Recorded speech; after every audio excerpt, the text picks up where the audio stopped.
Every day we see more and more stories about black people being arrested or stopped, and more reporters, public officials, and just people on the street are looking at the camera and going, that cop had no right to do that. I call that crime is the new black entitlement. It even has its own comic book, however short-lived it may be, and it's written by our old buddy Ta-Nehisi Coates. Remember him? He's the guy we've talked about here many times. He has a book out now. I think it's called Letters to My Son or something like that. He talks about growing up in Baltimore and how to him, the cops were just another street gang always bothering people because, well, everybody knows that cops are just a bunch of racist people and they had no right whatsoever to stop or arrest black people for committing a crime. My favorite Ta-Nehisi video was one with one of his father's childhood friends, a Black Panther, who was recently released from prison for killing a cop. Ta-Nehisi, of course, believes that the guy didn't do it. He was framed. Apparently, the cop just shot himself for no reason whatsoever. That's the way they roll down in Baltimore.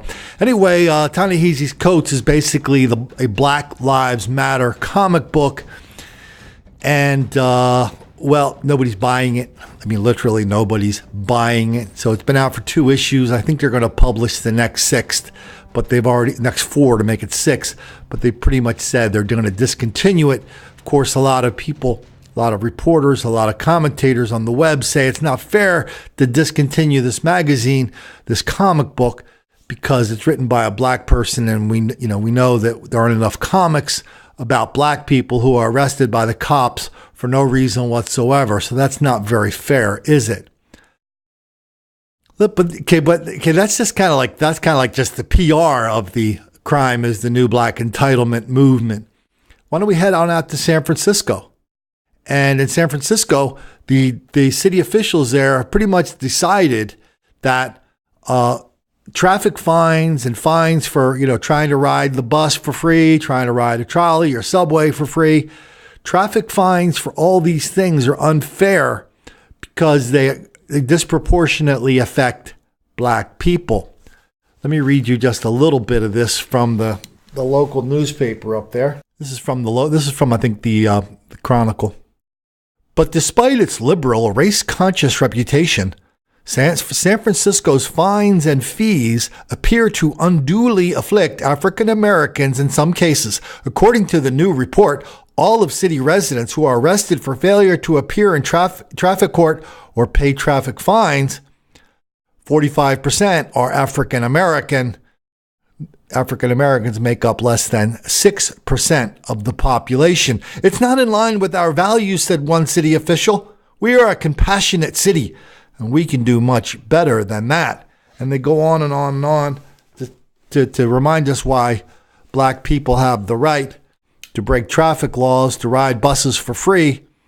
And they give a couple of sob stories, people who have done just that, but they don't feel like paying the fine now. And the newspaper's okay with that. City officials are okay with that too. They're going to try to start fining people based on their income. So if you're black and you break the law, all you got to do is play the card, boom. You get out of jail for free because crime is the new black entitlement. Here's a strange case out of New Orleans recently. A woman, I think her name is Deborah Cotton, she moved to New Orleans a couple of years ago. She was a social justice warrior. Her whole life she was down with the cause, and she knew that in New Orleans, cops were arresting black people for no reason whatsoever all the time. So that was her life. So in San Francisco, they have something called second line parades. A bunch of black people get into a parade for different reasons. It's a New Orleans black thing. This woman a couple of years ago was out in one of these parades. She got shot. She just died a few days ago. But during the time she got shot and the time she died, she realized that the people who shot her, and by the way, they caught them. It turns out that wasn't the only time they killed someone. She decided it wasn't their fault she shot them. She used to go visit them in prison to convince them she's working to get them out of prison. She had empathy for them because black people are not responsible when they go around killing people at parades, even if they just happen to be other black people. Here's one from up in Davis, California. We did this story a few weeks ago. how in Davis 3 cops went to the hospital because in Davis this is like mellow town, right? This is like where I think Davis has the most percentage of people riding bicycles in America. Anybody that ever went to the University of California, myself included, you know that that's hippie town. It's near Sacramento. So, during Hippie Town a few weeks ago, they had an annual, it's called Picnic Day. A bunch of black people decided they were going to rampage through Davis. 3 cops were hurt. And now a former sheriff who they wanted to investigate why the cops were picking on all those black people for no reason whatsoever. He went on the radio and said he didn't really think it was a good idea that black people were rampaging through Davis because that's not the way they roll up there. People on the city council demanded and that he be removed from that investigative position to find out what happened on Picnic Day, because basically everybody knows cops are not allowed to arrest black people anymore because crime is the new black entitlement. How about this one up in Pittsburgh? Up in Pittsburgh, a black guy goes into a bar, starts telling the owner of the bar, the people that work at the bar, he's going to kill everybody there with a gun. See something, say something. They dial 911. Pretty soon the cops roll in, and this is what happened. Found out today the man on the ground in that video had allegedly threatened to shoot up the bar behind me as well as police officers, and that he resisted arrest. Now the mayor tells me that both of those officers involved in that are still on duty, but there's an investigation underway into whether they used too much force. The video is short but intense. Officers taking down a man in South Side. It's a 10-second video. It certainly doesn't look good. Mayor Bill Peduto promising a full and public investigation. The video was recorded Saturday night on East Carson. You had some people crying, people begging the police to stop. It was honestly really just mortifying to watch somebody do that to another person. Today we learned more about what did lead up to this. Officer Raymond Toomey says in a criminal complaint that this man, Nathan Stanley, had been threatening a bouncer at the Flats bar, even said he'd shoot up the place. When the officer came to check it out, Stanley allegedly cursed at him and, quote, made a motion that resembled a gun being shot with his hand and said, "Don't worry, I got something for y'all." The officer says Stanley resisted arrest and tried to strangle him, so he punched Stanley twice in the midsection and once in the face, then delivered the knee to the face, quote, out of fear that Stanley's arms were underneath his body because he was still attempting to reach towards his waistband for a weapon. The mayor says 3 investigations are now underway to decide whether that escalation of force was justified. If there's a contradiction that comes out of any of these reports, we'll go to a third independent party to be able to look at it. So in Pittsburgh, you are not allowed to arrest or stop black people who are threatening to kill cops with a gun. Oh, by the way, when they do that thing with the gun they talked about in that video, they do that in Chicago all the time. They do like this and they go boom, boom, boom. In Chicago, they add a little to it. They'll go CCK, Chicago cop killer. Anyway, so, we just did a video the other day. It talked about hands, about how cops always need to see your hands. And we showed videos of, things that had bad results, cops getting killed because they said the cop was doing the buddy routine, saying, hey, can you take your hands out of your pockets, my man, just for my safety. Guy took his hand out of his pocket, killed a cop. That was Aiken, South Carolina. Lots of other examples. That's how cops get killed in these situations, when they don't follow the hands. So we saw in Pittsburgh, the guy would not, he was resisting. He would not show his hands. That if you're not showing your hands and you're going for your belt, that to a cop means you're going for a gun. But we saw that guy with the backward cap on in Pittsburgh, and he was pretty much down with the cause being that crime is the new black entitlement. And why were the cops bothering that black person? How many stories have we done on shoplifting in these small grocery stores, and how many times have we talked about how cops don't roll on shoplifting? They don't. I mean, we saw a video where they don't even roll on burglary that much.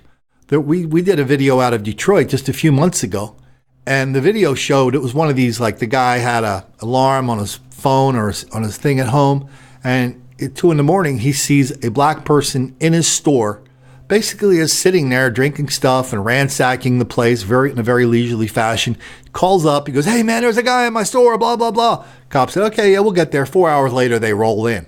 That's a burglary. Ask any small shop owner, especially these shop owners, these Asian shop owners in the ghetto.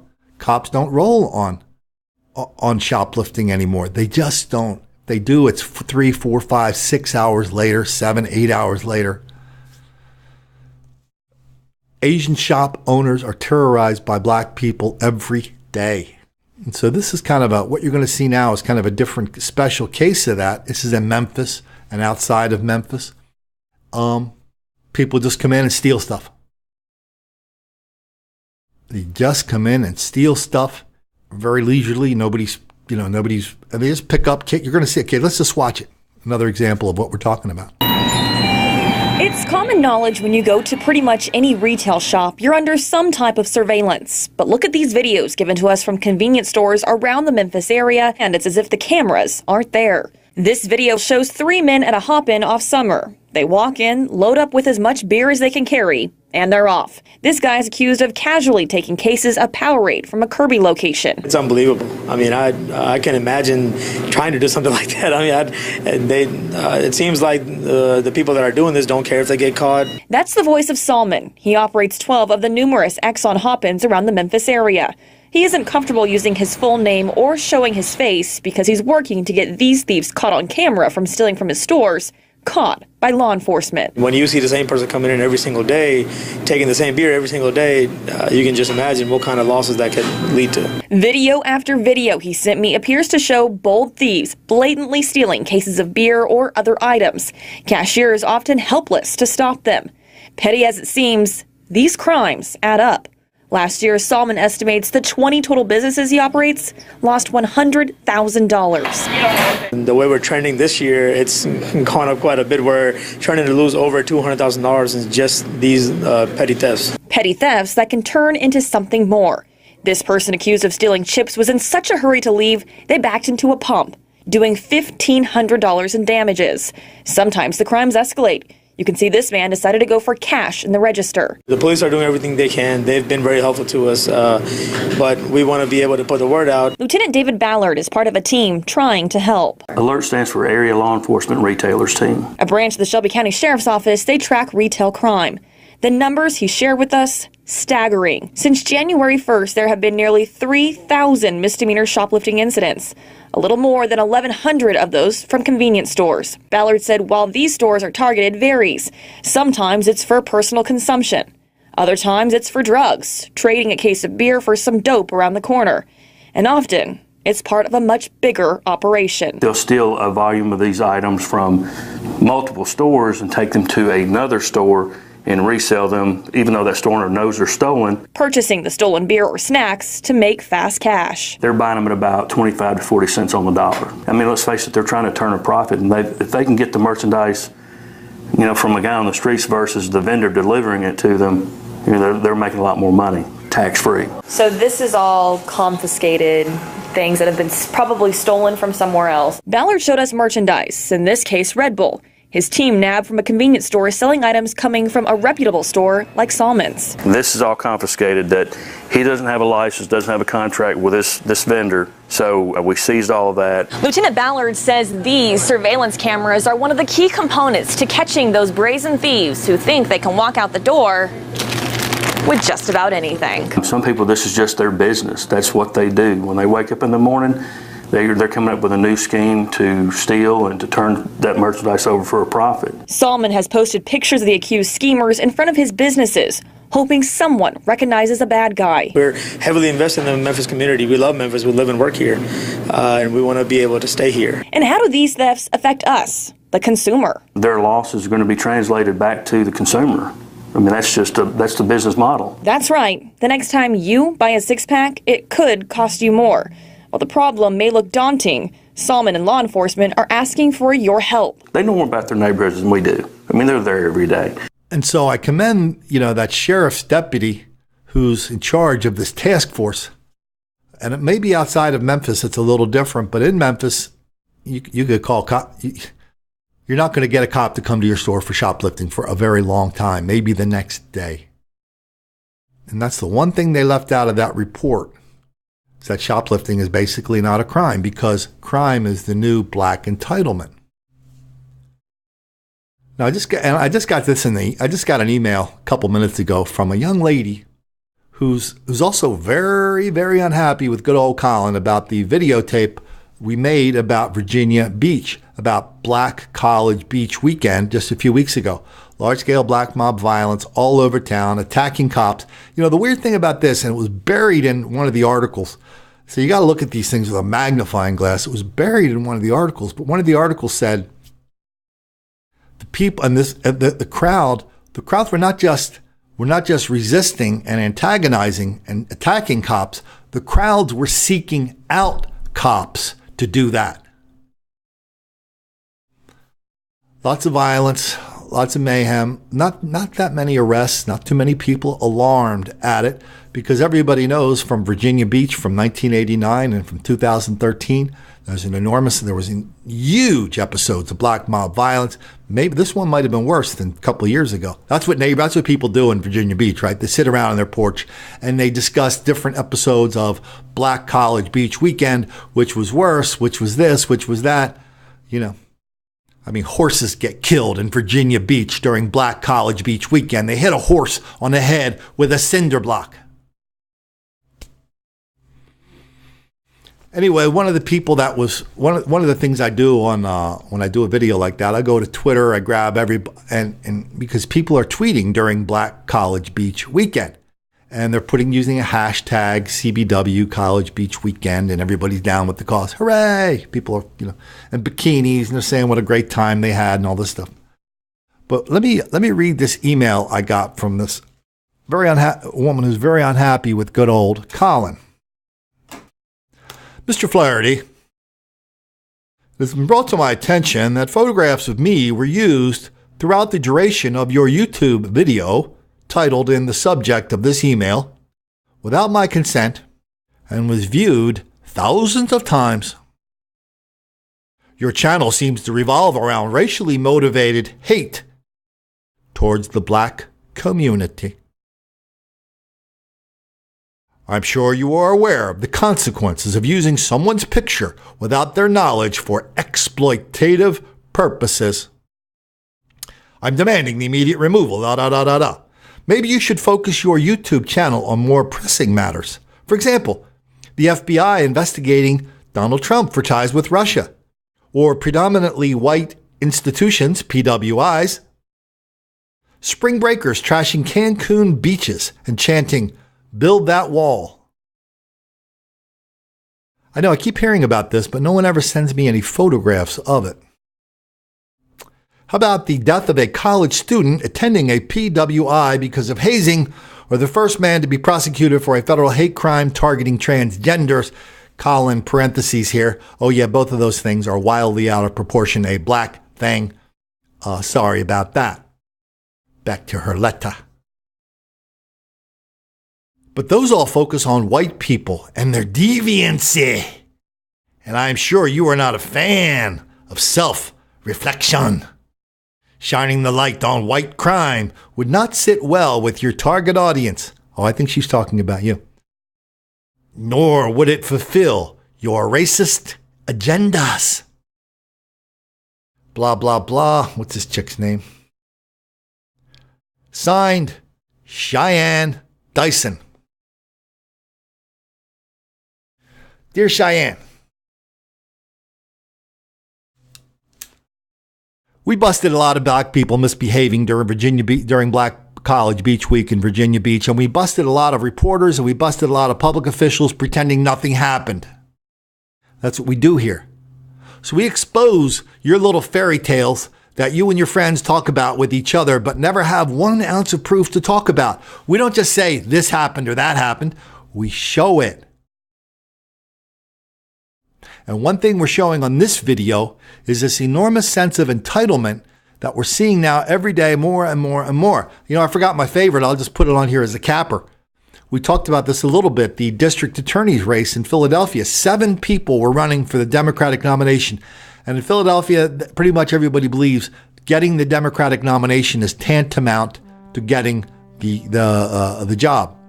7 people, all 7 agreed about institutional racism.